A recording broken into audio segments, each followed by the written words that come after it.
Hello दोस्तों, आप सभी का स्वागत है हमारे YouTube चैनल लक्ष्मण वीर में। दोस्तों, आज हम बात करने वाले हैं कि तुलसी जो होती है, तुलसी का पौधा होता है, जिस पर अगर हम डेली दीपक जलाते हैं तो उसका क्या फल हमें मिलता है।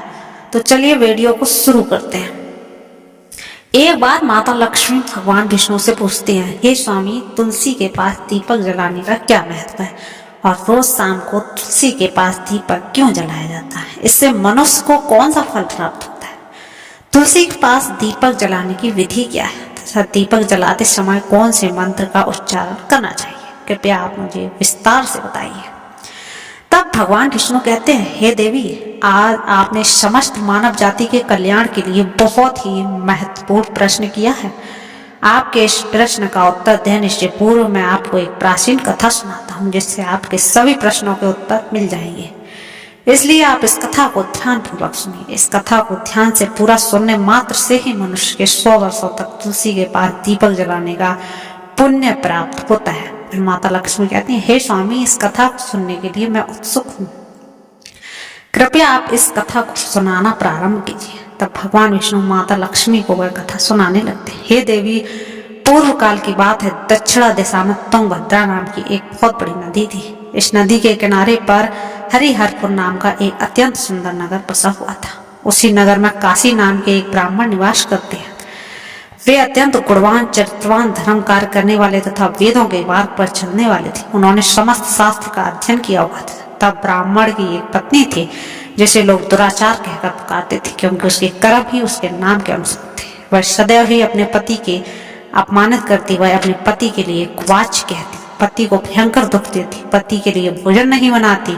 उसने अपने पति के साथ कभी शयन नहीं किया, कभी उसके साथ प्रेम व्यवहार नहीं किया। पति के मित्र, परिवार के लोग घर पर आए तो वह स्त्री उनको भी अपमानित करके भगा दिया करती थी और स्वयं काम भाव से उन्मत्त होकर निरंतर अन्य व्यभिचारिणी स्त्रियों के साथ घुमा करती थी। उसका मन पति को छोड़कर पराये पुरुषों में लगा रहता था। उसने कभी अपने पति से प्रेम की बात नहीं की, किंतु पराये पुरुषों के संग बैठकर बातें करती थी। पराये पुरुषों को मोहित करने के लिए सज धज कर गांव में घूमने जाया करती थी। कभी वह वन में किसी वृक्ष के नीचे खड़ी रहकर सुंदर पुरुषों की राह देखने लगती और किसी दुष्ट पुरुष के मोहित करके उसके संग भोग विलास किया करती थी। फिर एक दिन वह दुराचारी स्त्री वन में जाकर एक वृक्ष के नीचे खड़ी हो गई। उसका चित्त काम से भरा हुआ था। वह किसी सुंदर कामी पुरुष की राह देख रही थी, किंतु समय निकलने के बाद उस स्थान पर कोई पुरुष नहीं आया। इसलिए वह अत्यंत दुखी हो गई और प्रियतम की खोज में इधर उधर देखकर उसे लगा कि उस दिन उसका सारा परिश्रम व्यर्थ हो गया। वहां पर खड़ी होकर वह नाना प्रकार की बातें कहकर विलाप करने लगी। हाय हाय, आज तो इस मार्ग से भी कोई सुंदर पुरुष नहीं आया। अब मैं कैसे अपने काम वासना को शांत करूं? आज की रात कैसे बीतेगी? वह जोर जोर से विलाप करने लगी। एक जंगल में एक भयानक बाघ निवास करता था। उस पापनी स्त्री की आवाज सुनकर वह जाग गया। वह उछलकर वह स्त्री का भक्षण करने के लिए उसके पास आ गया। उस भयंकर बाघ को देखकर वह स्त्री के पसीने छूटने लगे। वह भय से थर थर कांपते हुए वह स्त्री कुछ करती, इतने में ही उस बाघ ने अपने पंजे में उसे घायल कर दिया और वह स्त्री जमीन पर गिर पड़ी। जमीन पर गिरते ही वह स्त्री चिल्लाते हुए बोली, अरे बाघ, किस लिए यहाँ पर है? तुझे कोई क्यों मार रहे हो? मैं यहाँ अपने प्रियतम की खोज कर रही हूँ, तुम मुझे छोड़ दो। मेरी भक्षण का क्यों कर रहे हो? उस स्त्री की आवाज सुनकर वह भयानक बाघ क्षण भर के लिए रुक गया और हंसते हुए बोला, हे दुष्टा, आज विधाता ने तुझे मेरा ग्रास नियुक्त किया है। तुम जैसी पापनी स्त्रियों का भक्षण करना ही मेरा काम है, तभी तुझे शरीर से मुक्ति मिलेगी। वह स्त्री कहने लगी, हे बाघ, तुम कौन? मुझे सच बताओ, तुम्हें किस कारण से बाघ की योनि में जन्म मिला और तुम मेरी जैसी स्त्रियों का भक्षण क्यों करते हो? पहले मुझे सारी बात बताओ और फिर मेरा भक्षण करो। फिर बाघ कहने लगा, हे पापनी, मैं तुझे पूर्व जन्म का वृतांत सुनाता हूँ, किस कारण से मुझे बाघ बनना पड़ा और किस कारण से तुम यहाँ खड़ी हो। दक्षिण देश में एक नदी थी। उस नदी के तट पर एक नगरी बसी हुई थी। उस नगरी में निवास करता था। मैं एक ब्राह्मण का पुत्र था और नदी के किनारे बैठकर यज्ञ आदि कार्य किया करता था। मैंने उस जन्म के अनेक पापियों के लिए यज्ञ किए, उन पापियों के घर का भोजन किया। मैंने धन के लोभ के अनेक पापियों के कार्य किए जिन वस्तुओं का दान ब्राह्मण को नहीं लेना चाहिए उन वस्तुओं का मैंने दान भी अपने ग्रहण किया और दूसरों से धन लेता था लेकिन कभी वापस नहीं करता था। इस प्रकार से पाप करते हुए मुझे बहुत साल बीत गए और मैं बूढ़ा हो गया। मेरे बाल सफेद हो गए, आंखें सूज गईं, मुंह के दांत गिर गए, लेकिन फिर भी मेरी दान लेने की आदत नहीं छूटी और मैं पाप करता चला गया। फिर एक दिन मैं धन के लोभ से नदी के किनारे गया और अन्य धूर्त ब्राह्मणों के साथ मिलकर हमने लोगों को ठगा। झूठ मंत्र वचन बोलकर हमने बिना विधि विधान किए ही देवी देवताओं का पूजन किया और बहुत सारा धन दान में ले लिया।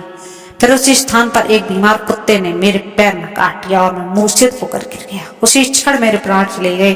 फिर यम के दूत उस स्थान पर प्रकट हुए और मुझे पकड़कर यमपुरी ले गए। वहां यमराज ने चित्रगुप्त से मेरे कर्मों का लेखा जोखा निकालने के लिए कहा। फिर चित्रगुप्त कहने लगे, हे धर्मराज, इस ब्राह्मण ने घोर पाप की है। इनके दूसरों से झूठ कहकर धन लूटा है, विधि विधान से पूजा न करने, झूठ मंत्र बोलकर भगवान का अपमान किया है, इसलिए यह पापी ब्राह्मण केवल नरक जाने के ही योग्य है। फिर यमराज ने अपने दूतों को आदेश देकर मुझे नरक की अग्नि में डाल दिया। अनेक वर्षों तक नरक की सजा भोगने के बाद मुझे बाघ का शरीर प्राप्त हुआ और मैं उस दुर्गम वन में निवास करने लगा। मैंने अपने पूर्व जन्म के पापों को याद करके कभी महात्मा साधु पुरुष सती स्त्रियों का भक्षण नहीं करता हूँ। मैं केवल पापी दुराचारी उल्टा स्त्रियों का भक्षण करता हूँ ताकि मुझे पाप से मुक्ति मिले। इस प्रकार से उस बाघ ने अपने पूर्व जन्म का वृतांत सुनाया और स्त्री से कहने लगा, हे पापनी, तेरे आचरण से तू उल्टा दिखाई पड़ती है। अपने पति को छोड़कर तू इस वन में अन्य पुरुषों के साथ भोग विलास करने के लिए आई है, इसलिए आज तो मैं तेरा ग्रास अवश्य। इतना कहकर उस बाघ ने तीक्ष्ण नाखूनों से पापी स्त्री को टुकड़े करके खा लिया। फिर उस स्थान पर यम के दूत प्रकट हुए और उस पापनी स्त्री को उठाकर यमपुरी ले गए। वहां पर उसे यमराज के सामने खड़ा किया गया तो चित्रगुप्त ने उस स्त्री का लेखा जोखा निकालने लगे। यमराज ने कहने लगे, हे धर्मराज, यह स्त्री तो अत्यंत पापनी है। इसने तो घोर पाप किया, इसने व्यभिचार किया है, इसने अपने पति की कभी सेवा नहीं की, अपने पति को भूलकर पराये पुरुषों के संग भोग विलास किया है। उसके पाप को सुनकर यमराज ने उस स्त्री को अग्नि से भरे हुए कुंडों में डालने का आदेश दिया। अनेक वर्षों तक उसे उस कुंड में पकाया गया, फिर उसे निकालकर दूसरे नरक में डाल दिया। इस प्रकार से अनेक नरकों तक, अनेक वर्षों तक अलग अलग नरकों में डाला और नरकों में डालने के बाद वह महापापी स्त्री पुनः पृथ्वी लोक पर आकर चांडाल के रूप में उत्पन्न हुई। चांडाल के घर में जन्म लेकर फिर से अनेक पाप करने लगी, व्यभिचारी करने लगी, अनेक पापी पुरुषों के संग विहार करने लगी। कुछ समय बाद पूर्व जन्म के पापों के कारण उसे कोढ़ का रोग हो गया और वह भयानक पीड़ा सहन करने लगी। उसका अंग जलने लगे, उसके नेत्रों में पीड़ा होने लगी। इस दुख को सहन करती हुई वह दिन बिताने लगी। फिर एक दिन वह तीर्थ में स्नान करने के उद्देश्य से अनंतपुरा में चली गई। वहां पर आश्रम के बाहर निवास करने लगी। वहां पर आश्रम में एक तुलसी का पौधा था। अन्य स्त्रियों को वहां पर तुलसी के पास दीपक जलाते हुए देखकर उस पापी स्त्री ने भी वही किया। उसने तुलसी के पौधे के पास एक दीपक जला दिया। फिर उसी रात हृदय घात से उसकी मृत्यु हो गई और यमराज के दूत उसे लेने के लिए आए। वहां उस पर प्रकट हुए।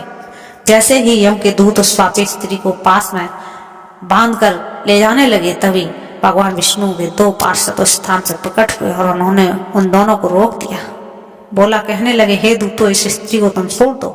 यह स्त्री नरक जाने के योग्य नहीं है। तुम किसके आदेश से ऐसा धर्म कर रहे हो? फिर यम के दूत कहने लगे, हे पार्षदों, हम यमराज के आदेश पर इस पापी स्त्री को उठाकर ले जा रहे हैं, किंतु आप हमें इस कारण से क्यों रोक रहे हैं? स्त्री तो अत्यंत पाप की है, इसको नरक में ले जाने की आज्ञा मिली है।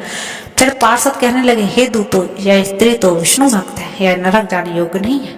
इसने शाम को तुलसी के पास दीपक जलाया, इसी कारण से इसके समस्त पाप नष्ट हो गए, इसलिए अब यह नरक जाने के योग्य नहीं है। यह स्वर्ग जाने की अधिकारी बन चुकी है। पार्षदों के बात सुनकर यम दूतों ने उस स्त्री को उस स्थान पर छोड़ दिया और यमलोक लौट गए। वहां जाकर उन्होंने यमराज को सारा वृत्तांत सुनाया और भगवान विष्णु के पार्षद उस स्त्री को दिव्य विमान में बैठाकर स्वर्ग लोक ले गए। भगवान विष्णु कहते हैं, हे देवी, इस प्रकार से तुलसी के पास केवल दीपक जलाने मात्र से ही मनुष्य के सभी पाप नष्ट हो जाते हैं। जो स्त्री नित्य शाम को तुलसी के पास दीपक जलाती है, वह सौभाग्यशाली बनती है। उसके पूर्व जन्मों के सभी पाप नष्ट हो जाते हैं, उसे सुख समृद्धि की प्राप्ति होती है। रोज तुलसी के पास दीपक जलाते समय इस मंत्र का उच्चारण करना चाहिए। ओम तुलसी देव्ये चा विहाहे विष्णु प्रियाहे चा धीमहि तन्नो नंदा प्रचोदयात्, जिसका अर्थ होता है विष्णु प्रिय तुलसी मैं आपको नमन करती हूँ, आप मुझे उच्च बुद्धि दो, हे वृंदा आप मेरे मन को रोशन करो। भगवान विष्णु कहते हैं, हे देवी, हजारों अमृत के घड़ों में नहलाने पर भी श्री हरि विष्णु को उतनी तृप्ति नहीं होती जितने की मनुष्यों के द्वारा तुलसी का एक पत्ता चढ़ाने से प्राप्त होती है। 10,000 गौदान से मानव जो फल प्राप्त करता है वही फल तुलसी पत्र के दान से पा लेता है। जो मृत्यु के समय अपने मुख में तुलसी पत्र का जल पा जाता है वह संपूर्ण पापों से मुक्त होकर भगवान श्री हरि विष्णु के धाम जाता है। हिंदू धर्म में तुलसी के पौधे का बहुत महत्व है। इसकी सबसे पहले पूजा भगवान विष्णु ने की थी। भगवान विष्णु कहते हैं, ऐसे प्रकार देवी लक्ष्मी से वैकुंठ को ऐश्वर्य प्राप्त है, उसी प्रकार से वैकुंठ में तुलसी के कारण ही पवित्रता प्राप्त है। पृथ्वी लोक पर जिस स्थान पर भी तुलसी का पौधा लगा उस स्थान पर कभी बुराइयों का वास नहीं होता है। ऐसा स्थान सबसे अधिक पवित्र होता है। इसी कारण से हमें हमारे घर में तुलसी का पौधा अवश्य लगाना चाहिए। इस प्रकार से भगवान विष्णु ने तुलसी के पास दिया जलाने का महत्व बताया। वीडियो अच्छी लगी है तो कृपया चैनल को सब्सक्राइब करें।